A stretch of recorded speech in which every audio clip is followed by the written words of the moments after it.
السلام علیکم دوستانو، ستړي مه شئ. د چینایي ژبې د زده کړې و دوهم درس ته ښه راغلاست. لومړی راځم زه تاسو ته دغه لږ معلومات درکوم چې د دې کورس په جریان کې باید تاسې څنګه د دې کورس څخه اعظمي استفاده وکړئ. تاسې باید د ځان سره د یاداشت کتابچه ولرئ او یو قلم ولرئ. ښه خبره دا ده چې تاسې دغه کورس په کمپیوټر کې ووینئ، خو که چیرې تاسې په ټلیفون کې وینئ بیا هم تاسې باید د دې کورس په جریان کې د دې ویډیو څخه کوم شیان چې زه لیکم او هغه مهمې نکتې چې دي ښه خبر دا ده چې هغه څخه تاسې یاداشت ونیسئ. نو په تیر درس کې موږ د پینین په اړه بحث وکړ. د هر درس په پای کې د ارزونې یو څو پوښتنې شته. که چیرې تاسې د دې درس په پای کې د هغه ارزونې و پوښتنو ته جوابونه وویلی شئ، نو دا په دې معنا ده چې تاسې د دې کورس څخه په ښه ډول استفاده کړې ده. پینین ما تاسو ته در وښوله کله چې موږ چینایي لیکو، چینایي زده کوو، هغه د چینایي ژبې د زده کړې طریقه مې در وښول، خو په لنډ ډول زه راځم د تیر درس هغه خلاصه تشریح کوم او بیا ځو و دوهم او نوي درس ته. او بل خبره دا ده چې تاسې د دې کورس په جریان کې به تاسې دوو کتابو ته اړتیا ولرئ چې د هغه څخه استفاده وکړئ. د دې ویډیو په ډسکرپشن کې زه تاسو ته د هغه کتاب لینک ایږدم. دغه کتاب چې تاسې اوس وینئ پر سکرین باندې دا زرغونه صفحه لري. د دې سلسلې نوم دی کنورسیشنل چاینیز او دغه لومړی کتاب یې د بیسیک چاینیز 1 په نامه باندې یادیږي. د دې کورس په جریان کې تاسو کولی د دې کتاب څخه استفاده وکړئ او دا کتاب د ځان سره پرنټ کړئ. په یاد ولرئ چې په ټلیفون یا کمپیوټر کې پی ډي اف کتاب دونه مؤثر نه دی لکه یو چاپ شوی کتاب. نو تاسې د ځانو سره دا کتاب چاپ کړئ او بیا پر هغه کتاب سربیره تاسو کولی شئ ځینو مهمو نقطو ته تاسې یو تفسیره ورباندې ولیکئ، یو یاداشت ورباندې ولیکئ په پنسل باندې. نو پینین موږ چې کله چینایي ژبه زده کوو لومړی د دغه ډول جملو څخه شروع نه کوو، بلکې دغه ژبه یو سخته ژبه نه ده، یو ډیره اسانه ژبه ده. موږ کولی شو په اسانۍ سره زده کړو.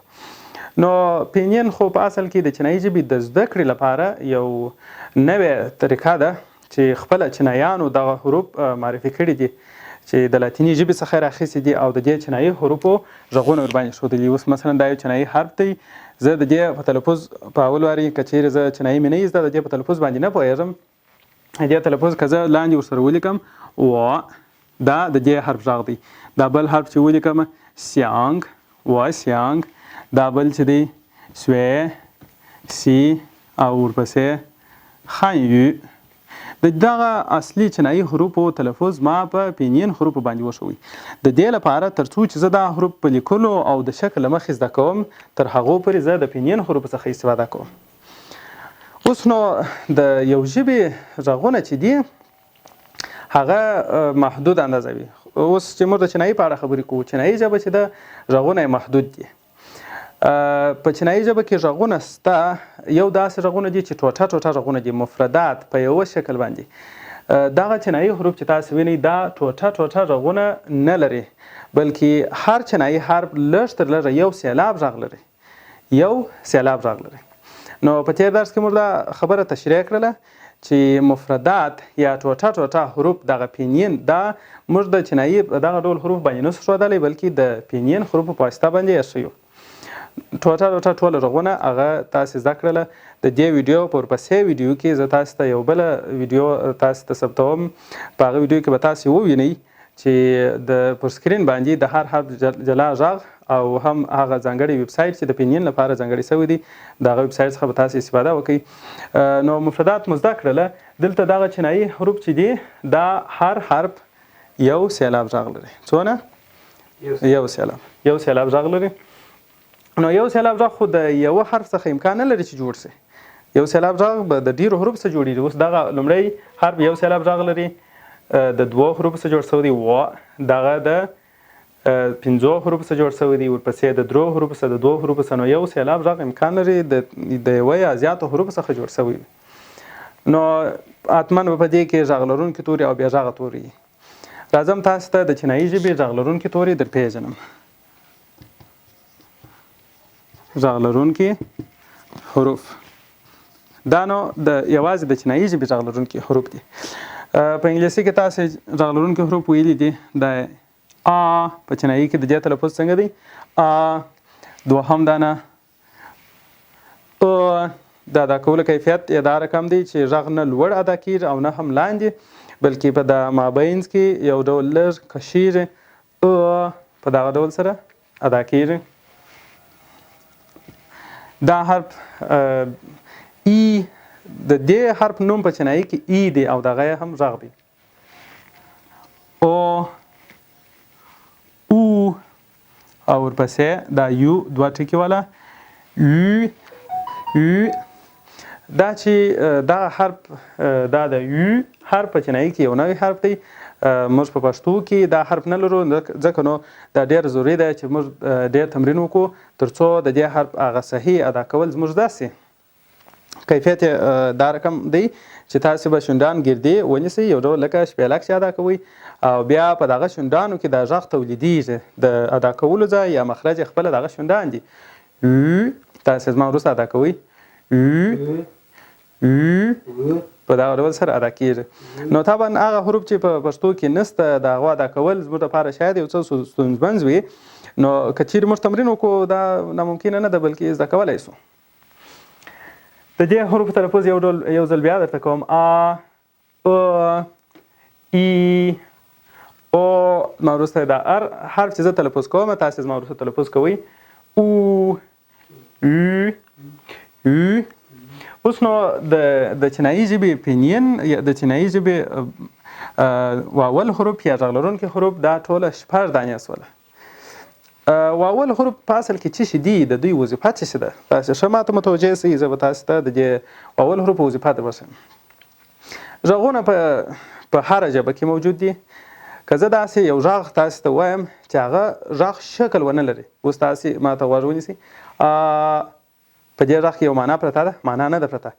کله چې زه غواړم غږ ته یو شکل ورکړم، یا غږ لوړ یا کښته یا یې وپیچم، یعنې د غږ کاټیانې د غږ چې کوم طرف ته زه باید کاټ کړم، دغه د کاټولو وظیفه دا د واول حروفو غږ دی چې زه یا غږ لوړ کشوم او یا هم لاندې او یا هم پیچلم کېدلی سي پر څو ډوله باندې، یا چس پیچم لکه او، او یا هم یو ډول پراخه پیچم لکه او.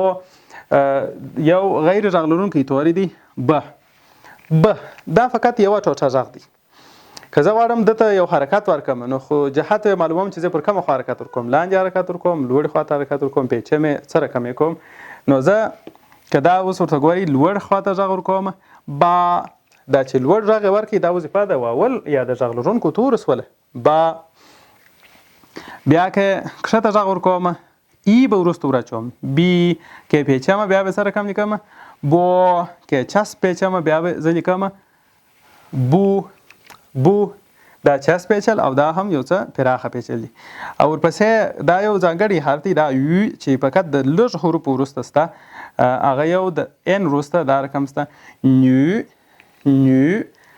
دا هم یو ډول ځانګړي پیچل دي نیو. که د دې وروسته یو بل حرف زه مخته لام، دا د ال حرف د لام غږ چې لري، ورپسې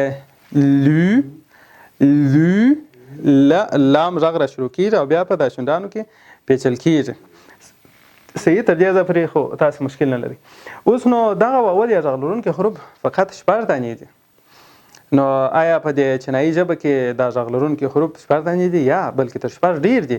مګر سمبولونه فقط 6 دانې ورته معرفي شوي دي. د دې دپاره چې موږ هغه نور حروف هم وپېژنو، سمبولونه نور نسته ورته، نو موږ داسې کوو، بلکې د چینایي ژبې ټوله پوهان دغه سیستم چې موږ سره معرفي کړی دی، هغه دوی داسې یو سیستم ورته جوړ کړی دی چې د دوو حروفو څخه 2 حروف سره یو ځای کې یو حرف ورڅخه جوړېږي. راځم اوس نو د دې حروفو څخه چې هغه 2 توري جوړېږي، 2 توري سره یو ځای کوو یو غږ ورسره جوړېږي. 2 حروف سره یو ځای کوو یو غږ. دا ولې دا کار کوو؟ 2 حروف چې سره یو ځای سي یو غږ ورکوي، په دې خاطر چې د دې لپاره یو نوی سمبول نشته، او که زه یو نوی سمبول دې ته ټاکم نو دا خبره به ډېره سخته سي. نو زه 2 حروف سره یو ځای کوم، غږ به حتما یو سېلاب راغی. د هغو څخه راځم یو غږ دی آی. څنګه ویل کېږي؟ زما وروسته یې وایاست آی. مثالونه زه تاسو ته لیکم. که د دې وروسته زه د دې تر مخه د ب دا غږ ور اضافه کړم، دا به څه شي؟ بای. که ال ای آی ولیکم لای. ورپسې که ت ای آی دا ورسره اضافه کړم تای. صحیح دی؟ دا ستاسې زده شو. نو دغسې تاسې کولی شئ ډېر مثالونه د دې دپاره ولیکئ. که دوی سرچپه کړمه د ا او د آی ځای ور واړوم دا بیا داسې غږ لري یا. نو مثالونه یې دي که مخته یو بل غږ ور اچوم لیا زما وروسته زه چې دا هر تلفظ ادا کوم تاسې حتما زما وروسته تکراروئ لیا. ورپسې جی آی ای دا صرف ځای کړم جیا صحیح او داسې نور مثالونه. نو دا حروف دوه دانې شوله مګر تلفظ یو دانه تلفظ او یو غږ دی په اصل کې شکلونه یې دوه دانې شول. دوهم راځمه زه تاسو ته ای او دا دوه تشریح کوم. زه به دا پاکم د دې پر ځای باندې ای او دا داسې غږ لري او ما وروسته یې ویلی سئ ټوله ما وروسته یې وایست. مثالونه که زه لیکم ال ای او دا به چی سي لاو. که زه لیکم مثال بی ای او باو. که زه لیکم ت ای او داسې ولیکم تاو. صحیح دی او داسې نور. که چیرې بیا داسې وکړم د ای او د او دا ځایونه سره واړوم تر مخه او ولیکم بیا وروسته ای ولیکم دغه بیا دا ډول غږ په چینایي کې نشته. نو چې غږ یې نشته دا دې ته موږ ضرورت هم نه لرو. راځم پسې دریم دانه درته لیکم ای آی چې سره یو ځای سي دا داسې غږ لري په دقت سره متوجه سي ای مثالو کې زه لیکلی سم ال ای آی لی ان ای آی لیکم نی او داسې نور. مخته یو حرف راچولی سئ او بیا هغه څخه یو سېلاب غږ جوړیږي. ورپسې که چیرې موږ د دوی دوه ځایونه سره واړوو آی ای ولیکو د دې داسې غږ دی ای. د دې لپاره مثال داسې دی جی آی ای جی. ورپسې ایکس آی ای سی. دا نو هغه غږ دی که زه دا سی دوه واره ولیکم او په یو خاصه طریقه سره ادا کړم سی په چینایي کې څه ته وایي صحیح مننه. دا دوه تورې شوله. راځو پسې دانه زه تاسو ته لیکم که چیرې او یو سره یو ځای کړو دا داسې غږ لري او صحیح دی او. نو مثالونه یې زه درته لیکم که لام غږ مخته ور واچو لو تعمیر ته ویل کېږي په چینایي کې تعمیر. که ولیکم داسې ولیکم دا به څنګه تلفظ سي صحیح تو سر ته ویل کېږي. نو دغسې نور حروف هم لیکلی سم ان او یو نو او داسې نور. که د دوی ځایونه داسې ور واړوم یو او ورته ولیکم دا بیا د دې سره فرق لري. دا داسې غږ لري لکه زه چې دوه دانې و ولیکم او پر سر باندې یو پیښ ورکړم و. مثال یې درته لیکم مثلا زه لیکم ان یو او نو. دلته پام وي پر دغه پیچلو باندې یو څه ټینګار کړي نو. یا مثلا دال مخته ور اچوم صحیح دی دو صحیح دی دو زیات ویل کېږي. نو دا د یو بل لغت یو برخه ده چنګ نو چې وادیې ته ویل کېږي. خو دلته زموږ کار د معنا سره نه دی فقط موږ په تلفظ کې خبرې کوو نو دو او داسې نور مثالونه لري. دا دوه شوله. راځم پسې زه تاسو ته یو دوه نور حروف معرفي کوم چې هغه د واول د حروف څخه جوړ شوي دي یو ای صحیح دی یو ای دا داسې غږ لري وا. اوس نو که زه لیکم مثلا کا داسې وا ورسره ځای کړي دا به څنګه ویل سي کوا. که زه لیکم دا رقم لوا صحیح او داسې نور. که چیرې د دوی ځایونه ور واړوم ای یو ولیکم انو دا په چینایي کې نشته. یو قانون چې تاسو ته په وروستو درسو کې بیا هم تکراریږي دا ټوله صرف موږ اوس د اول حروفو غږونه زده کوو. په یو سېلاب کې که چیرې یو ای راغلی وي یو ای د یو ای دغه غږ که چیرې تر مخه یو بل حرف ولري خو صحیح دی په دغه شکل لیکل کېږي لکه کوا په دغه شکل لیکل کېږي. خو که چیرې دا یو ای خپل ځان ته یو سېلاب بل حرف تر مخه ونه لري نو بیا موږ دا د یو حرف تبدیلوو په دبلیو سره تلفظ کې فرق نه راځي وا داسې ویل کېږي وا.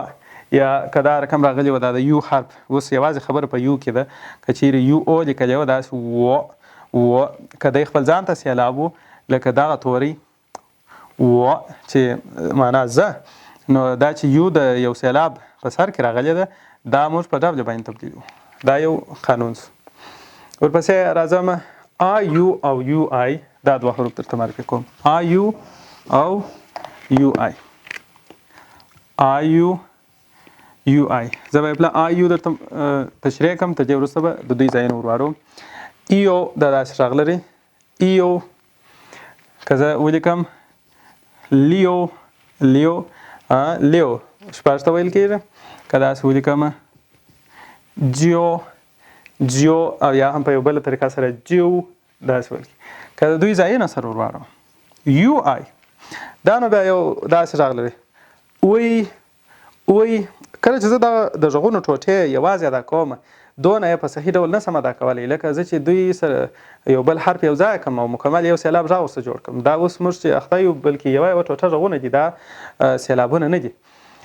تاسې دلته دا وینئ که زه داسې لیکم دا اچ مو په یاد دی د څه غږ لري د خې کله کله د هې غږ یو آی ورسره یو ځای کړم دا به څه شي خوی خوی.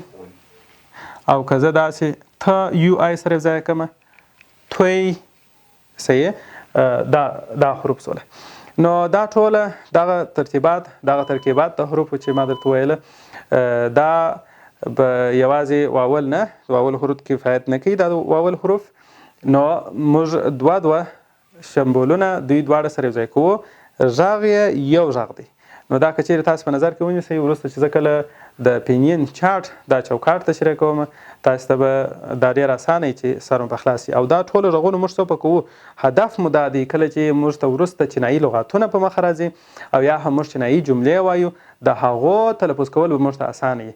دا تلفظونه او یا دا غږونه دا ټوله د چینایي ژبې په تلفظ کولو کې د چینایي ژبې د لغاتو په تلفظ کولو کې هلته موږ ته بیا راځي. نو دا یې طریقه سوله هغه اول سیستم به موږ زده کړي بیا کولی سو چې مخته نور درس هم په اسانۍ سره زده کړو.